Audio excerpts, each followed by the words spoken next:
Welcome back to the Piney Woods Homestead, y'all. Got my chef apron on tonight. Feeling like Iron Chef Piney Woods. Lisa's behind the camera doing this for me. Y'all, I'm not a chef, but I played one on the Piney Woods. My mama bought me this a long time ago, y'all. And I hadn't worn it in so long, and I told Lisa, I said, let's have a little fun with this video.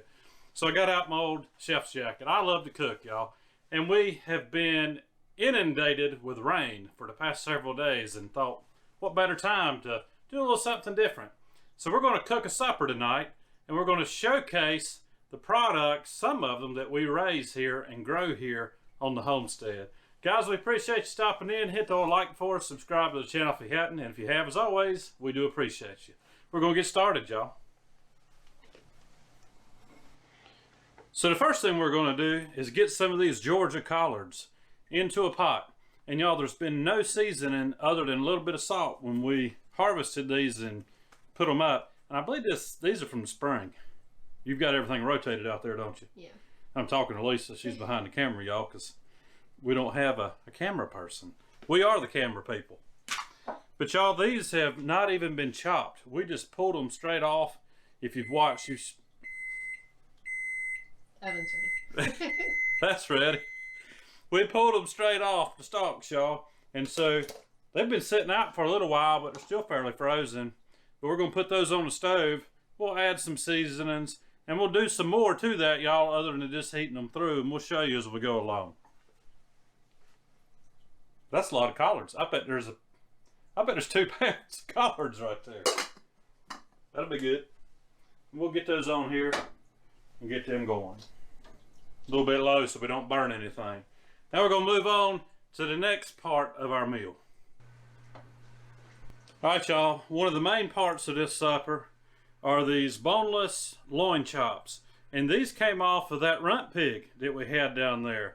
And I don't know if you can see too well here, but there's quite a bit of marbling inside of these chops for him to have only been around 100 pounds or so. And so we've already had some of these and we know they're excellent. But I'm going to show you what I'm going to do to prepare those tonight.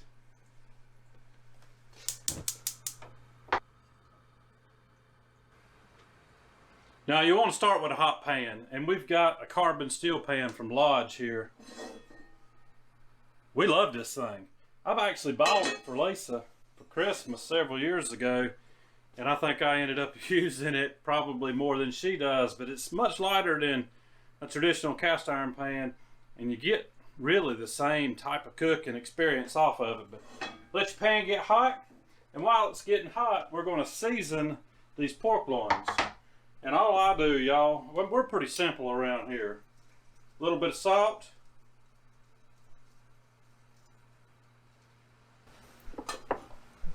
And you want to season both sides.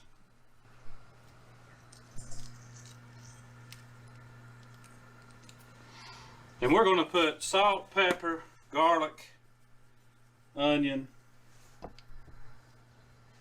and cayenne. A bit of cayenne pepper, a little onion powder,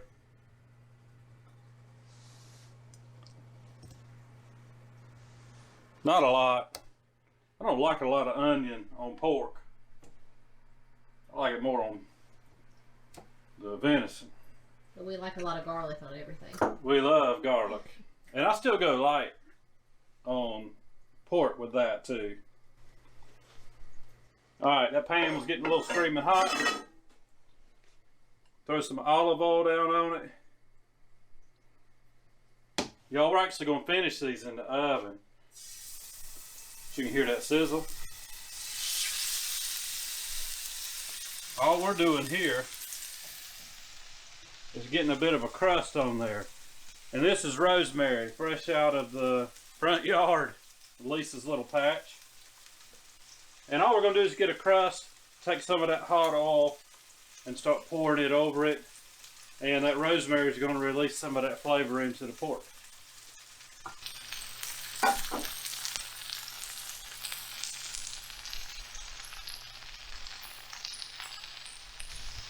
All right, and while those are starting to get a little crust, get a little salt in on these collards.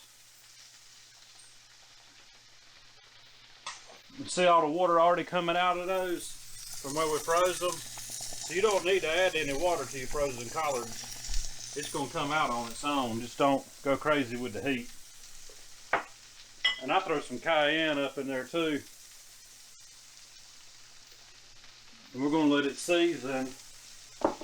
And a little bit of garlic. Like Lisa said, we love garlic around here. And y'all, we don't grow it. We're going to try it sometime. But all the seasonings, for the most part, we buy those. We've got chilies that are drying out now, and we'll grind those up and make some of our own. But for right now, we buy them. And that's getting a nice crust on here. And that's what you're looking for. I'm not cooking them all the way through. No, I already smell it really good. Good. And I'll take some of that hot oil and throw it up on that rosemary. And all we're looking for on that is for it to release some flavor in the oven. And it's time to put them in the oven. Another thing I like about these pans is they don't get real hot here on the end, that long handle.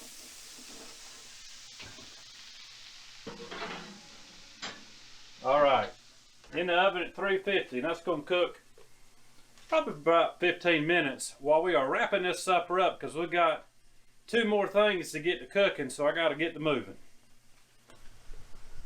Now is where your heavy cast iron comes in handy, because we are going to fry up some Star David okra, and we're going to make some hoe cakes or fried cornbread, depending on what you call it, and we're going to do it straight on top of the stove top. My favorite cornbread is in the oven, not the thick stuff, but real thin. But this is similar to cook it in the oven. And I've got some oil. We strain it every time we use it. And we'll get several uses out of it before it's time to throw it out. So I'm going to add some oil to go along with that. And that's going to be enough.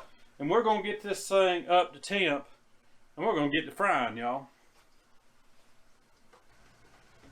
Alright, y'all, it's time to start frying up some of this Star David okra. And what Lisa did was she went ahead and tossed it in House Autry plain white cornmeal when she harvested it and sliced it. And so it's ready to go. It was vacuum sealed. Some of the pieces are stuck together and froze.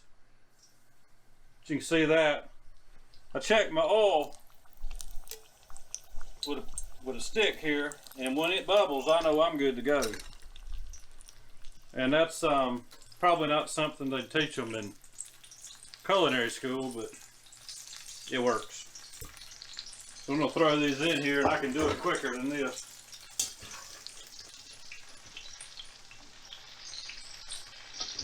I'm not going to cook them all at once because I'll get too many in there. Crowd my pan. Bring my tent down too far. A few stuck together there. Got it. Alright, while these are going, we're going to work on our hoe cakes or our fried cornbread. And all this is plain white, fine ground cornmeal from House Autry. And that's down in Four Oaks near where my mama is from. And we just like it. We grew up on it. And the only thing I do is I add some salt, some cayenne, and I throw a little garlic and onion in there too. I know my daddy'd be like, I don't put that onion because he don't like the onion or can't eat it, but I have come to acquire a taste for some onion from time to time in my cornbread or my fried cornbread. So I'll get some water in here and I'll show you just the consistency you want.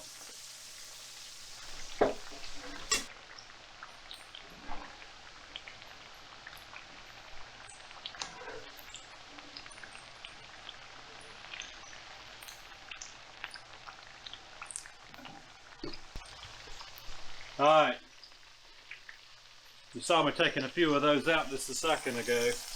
I know they're extremely hot right now, but here in a second, well, Lisa's going to try. My favorite food.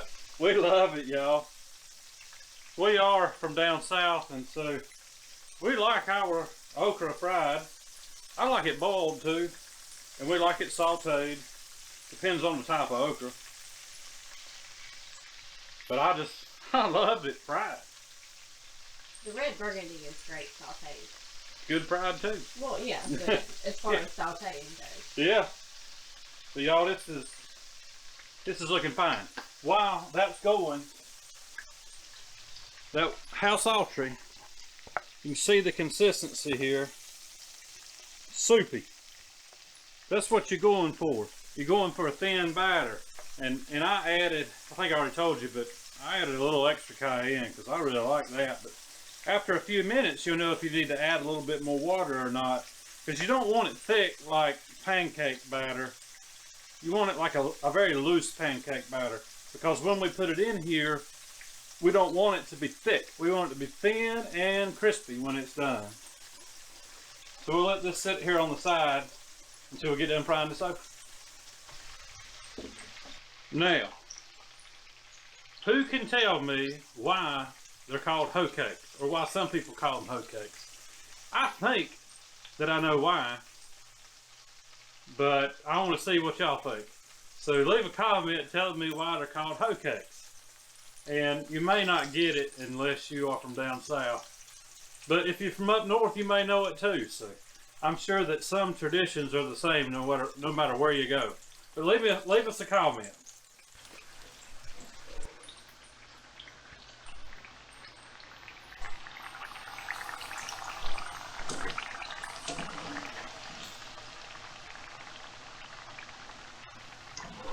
Alright, while I have been laughing at Lisa because she just grabbed some okra that just came out of the grease, she didn't see me take it out, so she got her tongue burnt just a little. I'm gonna do a little something here for my mother, my uncle, and my aunt. I remember watching my Granny Westbrook cook like this when she was making fried cornbread. And so this is for you, Mama, and for Uncle Ray and Aunt Edna.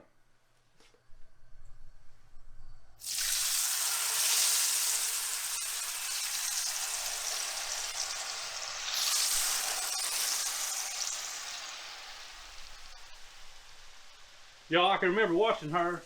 She would dip that cornmeal out with her hands and put it in that hot grease. That is dangerous. But she was a great cook.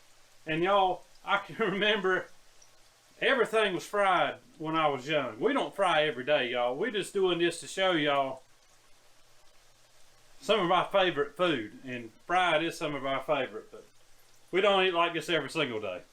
About every other.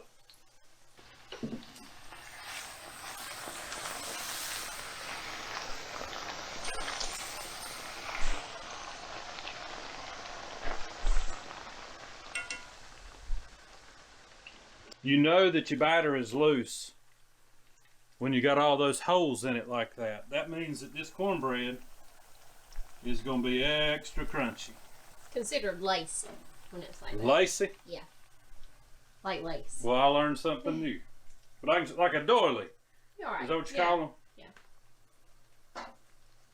And y'all, these don't need any salt put on them because they already have salt in the mix. I sprinkled the okra as it was coming out with salt because it stick to that hot grease. Now, I'm going to finish cooking these up, then we'll show you what we do with the collards, and then we'll pull that pork out. Y'all, I'm trying to do a couple things at once here. On the collards, I pulled them off the stove, and I just held them down with potato masher and mashed as much liquid out of them as I could. As you can see, there's not much liquid left.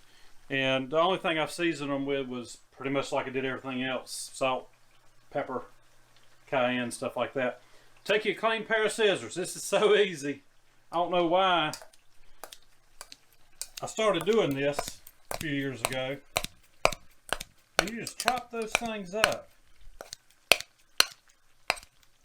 And I really like them really fine. But this is give it a good coarse chop. You know, if we were doing a big old huge pot of them, we'd get out what do you call that thing? It's like a circle you mash down. Oh, it's not a biscuit cutter, but it's a chopper. No, it will. Like you cut cabbage with, making coleslaw in a big amount. The round ones, my mama used them to cut biscuits and chop cabbage and collards and all that. So it's kind of like a multi-purpose. Okay. But scissors work for a small amount like this, and it's cooked down to, there's probably 3/4 of a pound of collards. Hard to see all the steam. But we're not done with those, so just hang tight. Let me get these hoe cakes out of the pan. All right, the final step on these collards, and this is not traditional. Traditionally, you would take some fat back where you've rendered down that grease. You can eat the fat back. You can even chop it up and put it in those collards. And you put that grease over them. But we use olive oil a lot. Most of the time, that's what we do. If we have lard, I will melt it down and put it on it. But I just take some olive oil because these greens are better with some fat. And that olive oil is the substitute, probably a healthier option, especially since we're eating all this fried food. And then, let's give it a little stir. See here? Just stir it up. You'll notice those collards start glistening. And that's what you're looking for.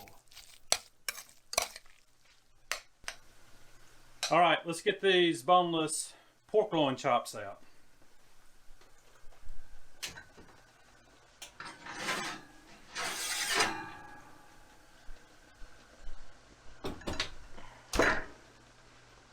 Now, I don't know about y'all. That looks pretty doggone good. The fat has rendered off of these for the most part. And I can't smell very well, but are you able to smell them? Yeah. They smell good. Those are going to be very good and very healthy too, y'all. You know, we're balanced. We've got fried hoe cakes, fried okra, and then we've got collards and olive oil and lean pork loin chops. I'd say it balances itself out. I mean, we're not just sitting around all the time. We're working, so we're working it off too.